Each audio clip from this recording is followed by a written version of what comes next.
নমস্কার বন্ধুরা, আজকে আমি বলবো কোষ্ঠকাঠিন্য, কনস্টিপেশন এমন একটা প্রবলেম, একটু বয়স হয়ে গেলেই মানুষের সমস্যা দেখা দেয়।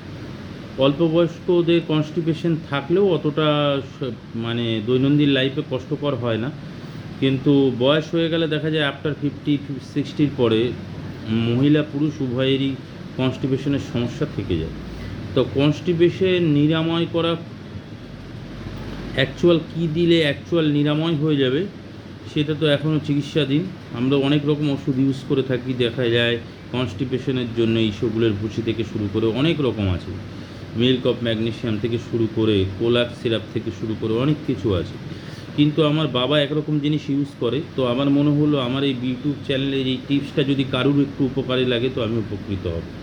আমার ভালোও লাগবে যে আমার কথা শুনে উনি ইউজ করছেন এবং ওনার উপকারে লেগেছে। যেহেতু আমার বাবা ইউজ করে, আমার বাবা সোনা পাতা রকম একরকম পাতা পাওয়া যায় পুরনো যে দশকর্মার দোকান বা পুরনো যে মুদিখানা দোকান, দেখবেন ডালিম গাছ বেদানা গাছের পাতা যেরকম হয়, ওই পাতাটাই শুকিয়ে গেলে পুরো সোনা পাতার মতো কপি দেখতে হয়। সোনা পাতা গাছ হয় আলাদা, নট ডালিম গাছ বেদানা গাছ না। আমি পাতাটার এক্সাম্পল দিলাম।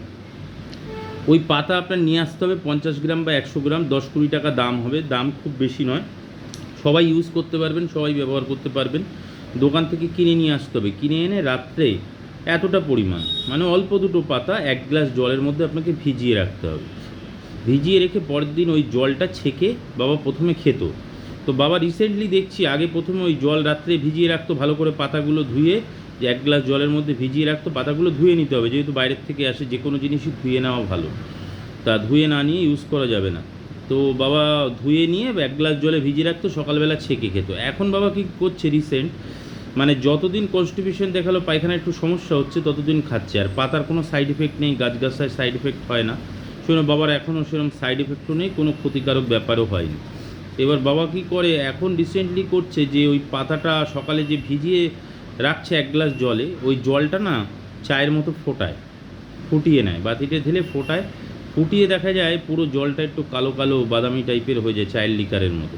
ওই জলটা ছেঁকে খায় বাবা, রিসেন্টলি শুরু করেছে, আগে ভেজানো জলটা খেত, এখন ওই জলটাকে সকালে আবার একটু চায়ের লিকারের মতো ফুটিয়ে নিচ্ছে, ফুটিয়ে পাতাগুলোকে ভালো করে নাড়িয়ে নিয়ে ওই জলটা ছেঁকে জলটা খাচ্ছে। এটা খেলে কিন্তু আমার বাবা পুরো রিলিফ আছে, বাবার কোনো সমস্যাই নেই, এখন পায়খানা বা কনস্টিপেশনের কোনো সমস্যা নেই।